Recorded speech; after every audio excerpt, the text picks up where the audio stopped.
Today's our topic is mucormycosis in COVID-19.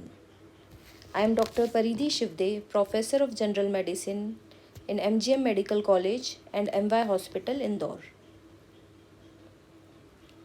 Mucormycosis. It is an infectious disease caused by fungus of class Zygomycetes and order of Mucorales. It is sometimes known as black fungus. These organisms are ubiquitous in nature and can be found on decaying vegetation and in the soil. These fungi grow rapidly and release large number of spores which become airborne. These infections are usually acquired when spores are inhaled, and it is less commonly also it can enter the body through a cut in the skin. Mucormycosis is an aggressive, life-threatening infection that occurs in people whose immune system does not function well, that is immunocompromised, including people with uncontrolled diabetes mellitus. Mucormycosis in COVID-19. Extensive use of steroids, especially in high doses, monoclonal antibodies, broad spectrum antibiotics, and other immunosuppressive therapy lead to development of mucormycosis in COVID-19. Risk factors. Almost all patients with invasive mucormycosis have some underlying diseases that both predisposes to the infection and influences the clinical presentation. The most common underlying diseases are diabetes mellitus, particularly with ketoacidosis, treatment with steroids, hematologic malignancies, hemopoietic cell transplantation, solid organ transplantation, treatment with deferoxamine, iron overload, and HIV/AIDS. These monoclonal antibodies were approved by FDA recently in on 9th of February 2021 for mild to moderate COVID-19. Cases of mucormycosis are diagnosed several days to a couple weeks after COVID-19 infection. What is pathogenesis? It is a angioinvasive fungal angioinvasive it has angioinvasive effect. There is invasion of blood vessels by fungal hyphae which damages endothelium and leads to development of blood clots that occlude blood vessels, that is there is thrombosis, which in turn leads to ischemia and necrosis of surrounding tissue. Clinical features: rhino-orbital cerebral mucormycosis, pulmonary mucormycosis, gastrointestinal mucormycosis, and cutaneous mucormycosis. Rhino-orbital cerebral mucormycosis. Rhinal or sinus involvement. There may be acute sinusitis with fever, nasal congestion, purulent nasal discharge, and headache. It can spread to cavernous sinus, resulting in cranial nerve palsies, second to sixth cranial nerve palsy. There may be thrombosis of sinus and involvement of carotid artery. From sinuses, infection is spread to palate, orbit, and brain. When palate involvement is there is necrosis and palatal scars. There is perinasal swelling, erythema and cyanosis of facial skin overlying involved sinus and or orbit.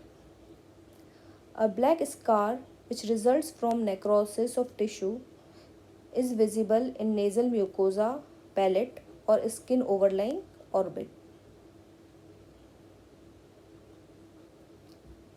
When there is orbital involvement, which is seen in moderately advanced disease, there is periorbital swelling, pain in eye, double vision, loss of vision or blindness, drooping of eyelid or proptosis, facial swelling and numbness on the same side. Cerebral involvement. In cerebral involvement, there can be vascular invasion leading to brain ischemia or infarction, including cerebrum, cerebellum, and brainstem. Then diffuse vasculitis can occur, which weakens blood vessels, leading to formation of aneurysms. Rupture of aneurysmal blood vessels causes subarachnoid, subdural, or intracerebral hemorrhages. Pulmonary mucormycosis. There is pneumonia with infarction and necrosis of lung, and it is rapidly progressive. Gastrointestinal mucormycosis. There may be abdominal pain and hematemesis. There are necrotic ulcers in stomach, esophagus, or intestine, leading to perforation and peritonitis. Cutaneous mucormycosis. Single or indurated areas of cellulitis leading to necrotic lesions. There may be abscesses, skin swelling, and necrosis. There is a pic of a patient having one-sided orbital involvement, and there is drooping of the eyelid and blackening of the tissues overlying in the skin overlying the eye. There is also orbital involvement. This pic is showing palatal necrosis, and this is rhino-orbital mucormycosis, involvement of nose and eyes. Investigations. Analysis of biological specimen from clinically involved sites is mandatory for diagnosis. Obtain tissue biopsies for histopathology and culture of organism. Biopsy of necrotic tissue can be obtained from nasal, palatine, lung, cutaneous, gastrointestinal, or abscess wall site. However, culture yields no growth. Usually culture yields no growth, and blood cultures are usually negative despite angio-invasive nature of the organism. Histopathological identification of the organism with a structure typical of mucorales may provide the only evidence of infection. Vascular invasion and necrosis are characteristic consequences. Thus, neutrophil infiltration, vessel invasion, and tissue infarction are often observed. A granulomatous reaction may also be seen. Endoscopic evaluation of sinuses to look for tissue necrosis and also to take a biopsy. Other routine investigations like complete blood count, which may show decrease in neutrophils, blood sugar, fasting post-meal HbA1c, serum electrolytes, arterial blood gas analysis to detect acidosis, iron studies to detect iron overload, increase ferritin. There may be increased ferritin and decreased total iron binding capacity. CSF may show increased proteins. Head and facial CT scan should be used as initial investigation in rhinocerebral infections. It may show sinusitis of the sinuses, ethmoid sinus, sphenoid sinus, as well as there may be orbital and intracranial extension. Bony erosions may occur and the infection may spread into brain and orbits. There may be thrombosis of cavernous sinus or internal carotid artery. And there may be infarcts in different areas of brain, cerebrum, cerebellum. CT scan head is more sensitive than MRI brain to detect bone erosions. MRI of facial sinuses and brain, it is superior to CT scan in assessing the degree of tissue invasion and need for ongoing surgery. Investigation for pulmonary mucormycosis. Non-enhanced high-resolution CT scan is the imaging modality of choice. Common findings are pleural effusion, nodules, consolidation, and ground glass opacities. There may be reverse halo sign, that is, nodule with central ground glass opacity and ring of peripheral consolidation. Strongly suggests pulmonary mucormycosis and is rarely seen in invasive aspergillosis.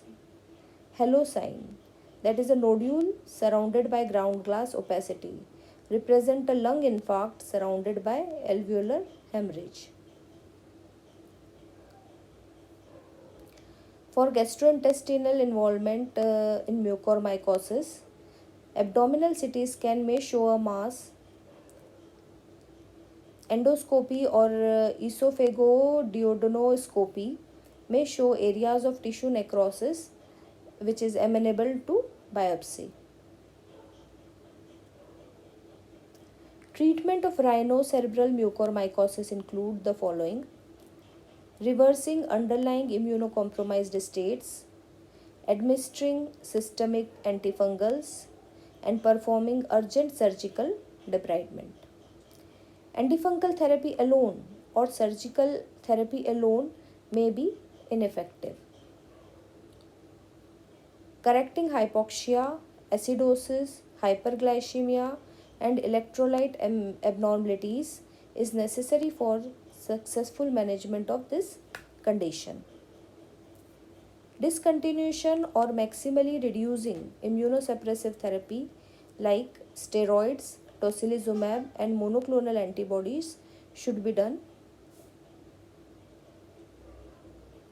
Surgical treatment. Aggressive surgical debridement of involved tissue should be considered as soon as diagnosis of any form of mucormycosis is suspected. Surgical intervention with removal of necrotic tissue and debulking infection has been associated with improved survival in clinical reviews of rhinocerebral and pulmonary infection. In cases of rhinocerebral infection, debridement to remove all necrotic tissue can often be disfiguring because of removal of palate, nasal cartilage, or orbit. Orbital exentration is needed in severe orbital involvement. Sometimes multiple surgeries may be needed. Endoscopic debridement with limited tissue removal is a good choice. In early pulmonary infections, it can be treated with lobectomies. Medical management. Two main classes of antifungal medications are used: polines, that is amphotericin formulations, triazoles, that is isavuconazole and posaconazole. FDA has approved two drugs for primary therapy: amphotericin B and isavuconazole. So there is first initial therapy, step down therapy, or salvage therapy. Initial therapy, IV amphotericin B lipid formulation is the drug of choice. Step down therapy, posaconazole and isavuconazole is used as step down therapy for patients who have responded to amphotericin B. Salvage therapy, posaconazole or isavuconazole can also be used as salvage therapy for patients who don't respond to or cannot tolerate amphotericin B. IV amphotericin B deoxycholate, which is more nephrotoxic but less costly. Dose is 1 to 1.5 mg per kg daily. IV liposomal amphotericin B, which is less nephrotoxic and more costly. Dose is 5 mg per kg daily. For prevention of nephrotoxicity, use of sodium supplementation, that is intravenous saline, along with avoiding dehydration, appears to be a safe and effective means of reducing the risk of nephrotoxicity associated with amphotericin B administration. Oral posaconazole delayed release tablets 300 mg every 12 hourly on first day, which is followed by 300 mg once daily, and it should be taken with food if possible. Oral isavuconazole loading doses of 200 mg of oral isavuconazole should be given every 8 hourly for 6 doses, followed by 200 mg once daily, starting 12 to 24 hours after the last loading dose. In isavuconazole, there is wider spectrum of antifungal activity. There is excellent oral bioavailability, not reliant on food intake or gastric pH. It is also available in intravenous formulation, which does not contain nephrotoxic solubilizing agent cyclodextrin. And switching between oral and IV forms of isavuconazole does not require dose adjustment. And isavuconazole is FDA approved and posaconazole is not FDA approved till now. Successful courses of amphotericin B typically last for 4 to 6 weeks. Primary or salvage isavuconazole or posaconazole therapy may be continued for several months. Therapy should continue until there is clinical resolution of signs and symptoms of infection, as well as resolution of radiographic signs of active disease. So the key to treatment is early and progressive surgical debridement of necrosed tissue along with intravenous antifungal therapy, amphotericin B. Prognosis: mucormycosis has a fulminantly fatal clinical pattern. The survival rate among patients with invasive sinus disease without cerebral involvement may be as high as 50 to 80%. If the infection spreads to brain when there is cerebral involvement, there is mortality can reach up to 80%. Death may occur within 2 weeks if mucormycosis is not treated or is unsuccessfully treated. Prevention of mucormycosis. Good control of diabetes is very important. Steroids. Judicious use of steroids should be done. NIH, that is National Institute of Health, a part of US Department of Health and Human Services USA, treatment guideline recommends using dexamethasone 6 mg per day for up to 10 days or until hospital discharge in hospitalized patients who are on mechanical ventilation or requiring supplemental oxygen. Panel recommend against the use of dexamethasone for patients who do not require supplemental oxygen. If dexamethasone is not available, panel recommend alternatives such as prednisolone, methylprednisolone or hydrocortisone. WHO practical issues for use of systemic corticosteroids. Medication route is oral or intravenous. Equivalent doses of steroids in COVID-19 for about 7 to 10 days in patients requiring supplemental oxygen or mechanical ventilation. Dexamethasone 6 mg once daily. Methylprednisolone total dose of 32 mg daily, which can be given 8 mg 6 hourly or 16 mg 12 hourly. Hydrocortisone 160 mg total dose daily, 50 mg 8 hourly or 100 mg 12 hourly, and prednisolone 40 mg once daily. So either of this all steroids one can be one type of steroid can be used. Then prevention can also be done by right use of interleukin 6 inhibitors, immunomodulator tocilizumab. So tocilizumab is given according to its recommendations, which is according to NIH COVID-19 treatment guidelines. Recently hospitalized patients within first 3 days of admission in ICU, if they are requiring invasive mechanical ventilation, non-invasive ventilation, or high flow nasal cannula oxygen, that is around 30 liter per minute of oxygen flow, then only tocilizumab should be given. It can be also given in recently hospitalized patients within 3 days of admission which are not admitted in ICU, but they have rapidly increasing oxygen demand and require non-invasive ventilation or high flow nasal cannula oxygen, or have significantly increased markers of inflammation and CRP is more than 75 milligram per liter. So according to the recommendations, it should be given, and it should not be given in all the patients. Monoclonal antibodies, they should be used judiciously and should be used only in selected patients.